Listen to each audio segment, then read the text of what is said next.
Once again, I'm Mike Lang. I'm running for state representative. I'm here tonight with my wife Katie, who's out here, my beautiful wife Katie. We have one son that's 24. He's out of the house, and so that's good. And we have a 15-year-old at home also, and she's a German Shepherd, but she's part of the family too. How I got involved and why I got involved.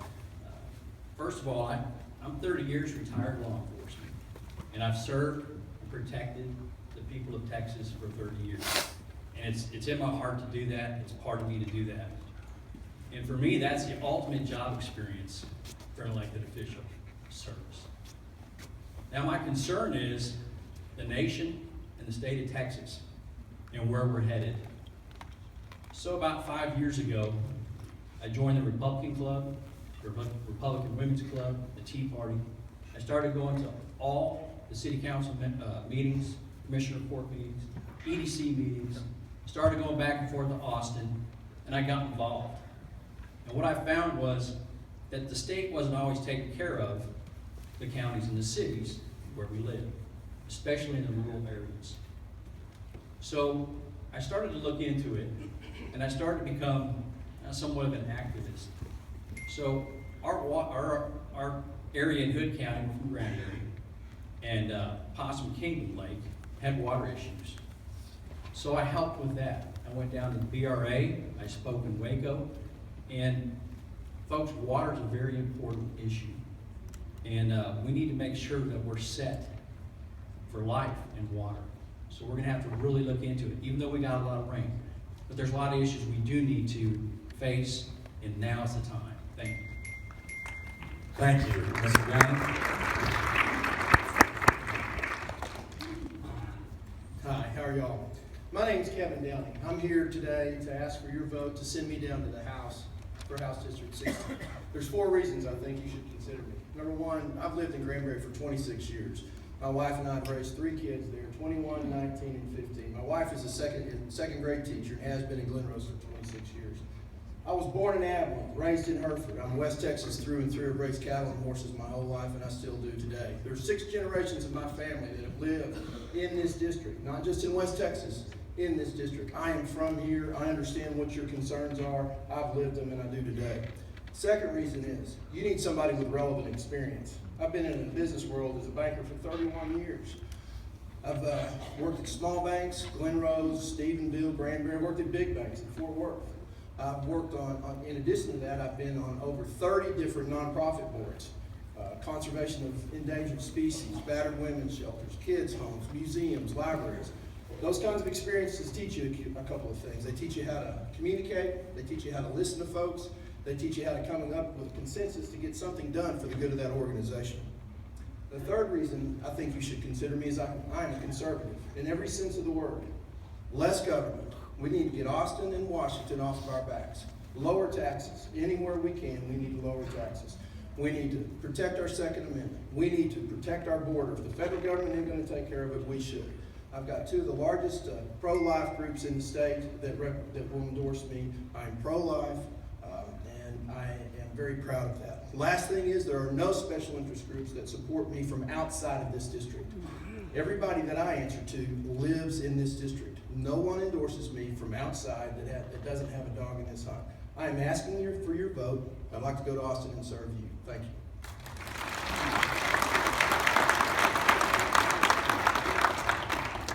Okay, gentlemen, as the other candidates, we're going to have some questions, and each of you have 90 seconds to reply to each of these questions. Hey, Mr. Gunn, you can head back up there. This is a 2-part question. Border security and illegal immigration is a major issue in Texas. What is your viewpoint on how Texas can address this problem, and would your solution include building a wall?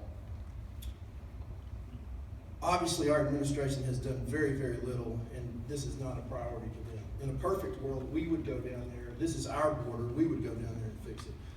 If we have the technology, if the military has the technology to pick out a bad guy with a drone, I think we could use some of that technology to figure out what is going on our own border down on the river. Would it consider building a wall? If it's worked around Jerusalem off and on for the last 2,000 years, I think it would probably work up and down our river as well too. Not all of it, but most of it. But the concern is, it is not a concern, it is not a priority for our administration, and it needs to be. And we need to do everything we can in the state government to bolster that idea and get it in the forefront of what should happen and get it fixed. Thank you. Mr. Lang, same question. First of all, the border security, I've lived the border security. I've worked 30 years as law enforcement, and I've seen it. I've seen it affect our rural areas. I've seen it affect our jails, our schools, and our health centers and hospitals. It's a big drain on our economy, and yes, we do need a wall. And we do have the technology to have virtual walls in places that we can't build a physical wall. Now, border security is huge, and you guys, you've got to understand, like I do, it drains our economy, period. And it's a big problem that I don't think the federal government's gonna take care of. We spent $800 million last session on border security. That's for 200 new troopers and to send them to the border in shifts. Well, what happens when you send the state troopers down for rural communities? They leave our communities. They leave us. And we need them in our communities. They help offset the deputies and the city police. So it's very important for us to make sure that we do secure the border, and hopefully this next session that we'll have a new president that will secure the border. And if not, we're gonna have to step up as Texans and do it. Thank you.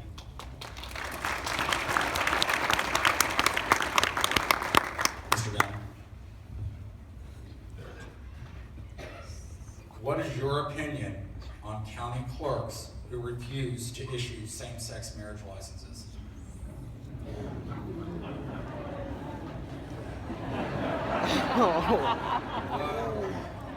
You I was waiting on that one. That's a good one. Bless her heart. She was put into a hard place, and we're talking about one of the instances was in Hood County. So it's a tough issue. I think that if you're moral and ethical and Christian values won't let you perform your duties as a public servant, I think you have to think about what your job is and if you can fulfill those duties. At the same time, I applaud anybody who will stand up for their moral and Christian values and how they feel. We can't decide which laws we're going to follow and which ones we're not going to follow. Our administration in Washington does that today. That's not how we do things. We are a country of laws, and so if we don't like the laws that have come down from the Supreme Court, we change the Supreme Court.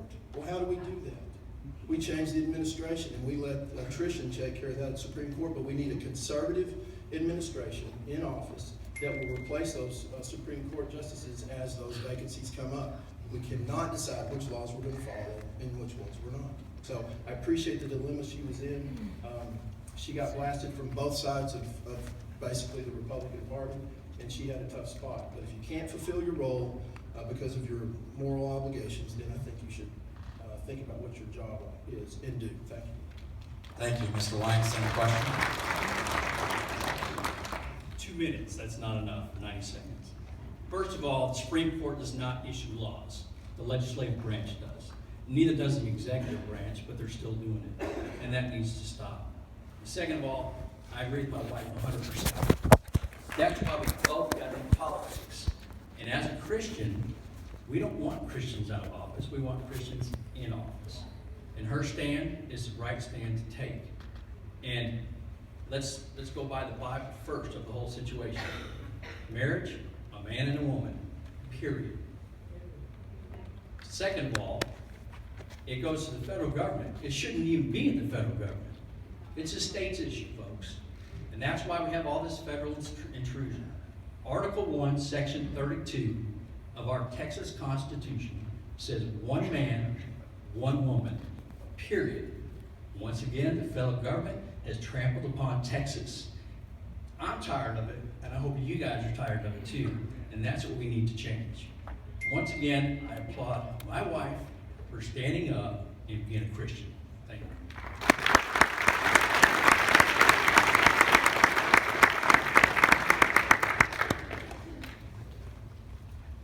Do you have any answers on how to improve our schools get teachers' salaries raised, and help with their insurance? The first thing with our schools is any kind of funding mechanism that would take away from the schools today in the form of vouchers or something along those lines would destroy our small schools and our communities. We have 31 school districts in this district, in the 8 counties. Moran's probably the smallest, Granbury's the biggest. It doesn't matter the size of the town though. In each one of those towns, these school districts are either the largest employer or the second largest employer. So if funding is taken away because of what our schools, through vouchers, it will hurt our local economies, but it'll also lead to a two-tier system with what we have, haves and have-nots with kids. I am all about parents being able to choose what school they want to go to, but at the same time, not at the expense of the kids in the private school. I think there are ways that Robin Hood is under the Texas Supreme Court. It is going back to the legislature. How they change the funding will depend, will have a great impact on what we're able to do with our teachers and how well we need to pay them. We need the highest quality teachers in the schools that we can get, because they are the future of our kids and our country. Thank you. Thank you. Mr. Lang, same question. First of all, school's about students, and about the parents' choice of what their student's gonna do or their child is gonna do. I'm for the teachers, and I've talked to a lot of teachers, a lot of administrators, and I've talked to a lot of school boards. And what I get when I talk to the teachers is this: they need to teach. They need to be able to teach. We need to get rid of the tests, and there needs to be accountability also. But quit teaching for the test. We need to go back to the regular basics, how I grew up and you guys grew up. And second of all, the farther you go up the chain, the less you hear about students, and the less you hear about teachers. You hear about buildings, books, and buses. We need to get back to what we're here for, and that's the education of our student, because that's our future, plain and simple. I went to public school, my wife went to public school, our son went to public school. As far as vouchers, I don't believe in vouchers, and here's why.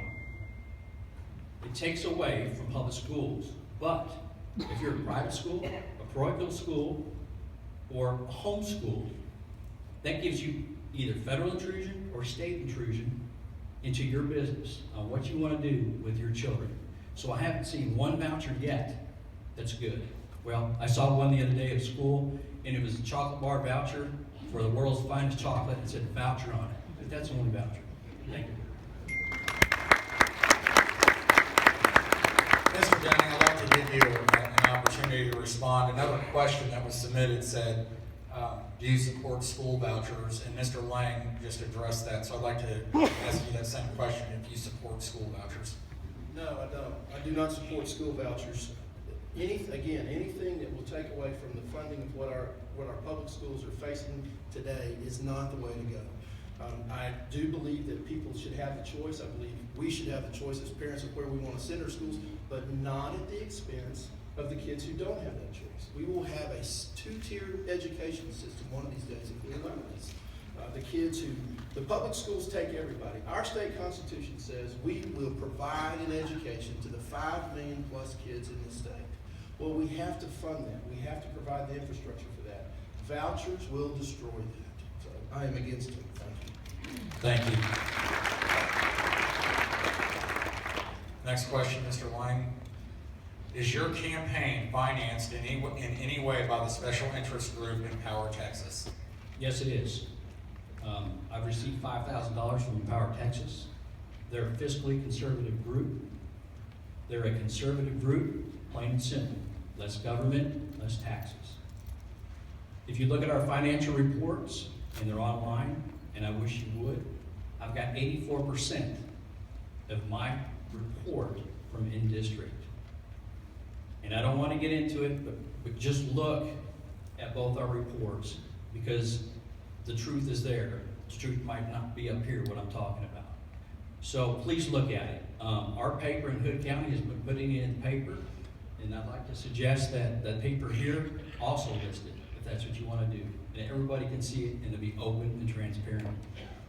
I have over 336 donors, families that have given to my campaign. And it's all because of where I stand. Family values, moral values, and taking back Texas from the federal government. And that's why people have donated to me. Thank you. Mr. Downing, second question. I have received $0 from Empower Texas and wouldn't accept them either. Empower Texas has a plan in place. I believe, this is my personal opinion, about what they want to do and where they want the state of Texas to go. I don't agree with many of their positions on their platform and would not accept any of their support. They are an out-of-district, they're a special interest group from out of our district that really don't have a dog in this hunt in what's going on in District 60. I'm proud of the funding that I have received from across every single community and county in this district.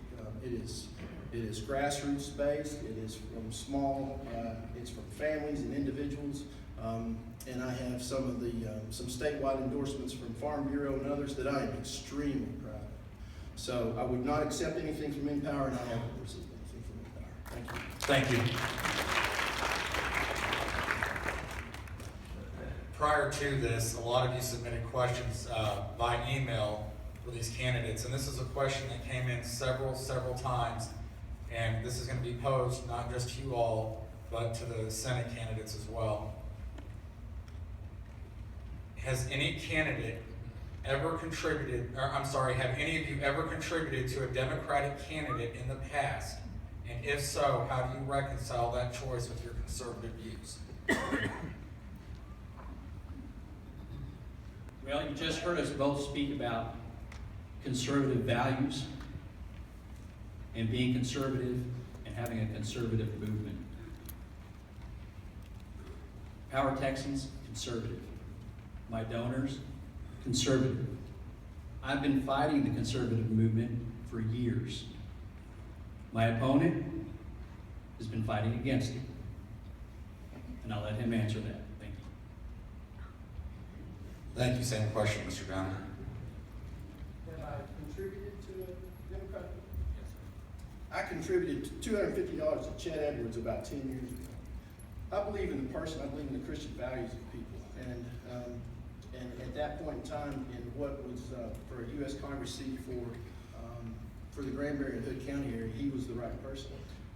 It has nothing to do with, I'm not sure what the comment was insinuating. Where I stand as a conservative is very clear. I am for less government. I am for less taxes whenever we can. I am a Christian through and through. I've served at Acton United Methodist Church for 26 years. I believe in the conservative movement, and I believe that's what is going to save this country. I don't think my generation is going to turn this thing around, but I think we can stop the bleeding that's going on in Washington with this next election that's coming up in November. But I hope my kids' generation understand what's going on and what's at risk, and their conservative nature is what is going to put us back on track. Thank you. Thank you. This is going to be the last question for these two candidates. Mr. Lang, what do you think is the single biggest issue facing the state of Texas, and how do you handle it? We have several issues that face Texas. And I think if you pick one issue that encompasses everything, it would be individual rights. And what I mean by that is the U.S. Constitution. I think we need to follow the U.S. Constitution. I think if we lose that, we lose everything, whether it's water, whether it's school, whether it's all other issues. If we lose the U.S. Constitution, which is being picked apart little by the federal government, handed down to our state here in Texas, I think we lose it all. And I have a little bit of time left. So what I'm going to do is say, giving to Chet Edwards, you can give to whoever you want.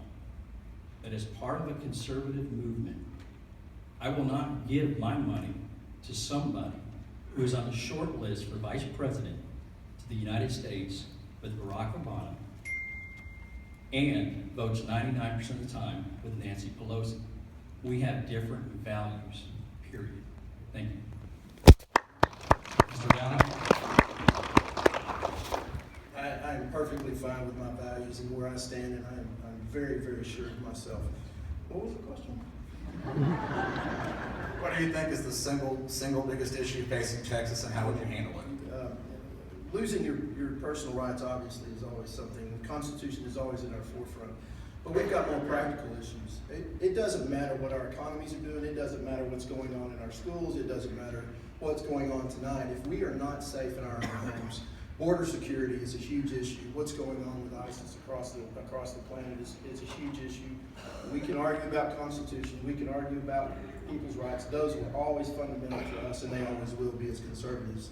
We all understand that, but we've got a practical, fundamental problem in front of us, and it has to do with border security and what's going on. We've got to change what's going on in Washington first and foremost. We've got to protect ourselves here in this country and protect our families, so that we can have the quality of life that we've all known and grown up with, so that we're not unsure about what's going to happen with our kids in their generation. Thank you.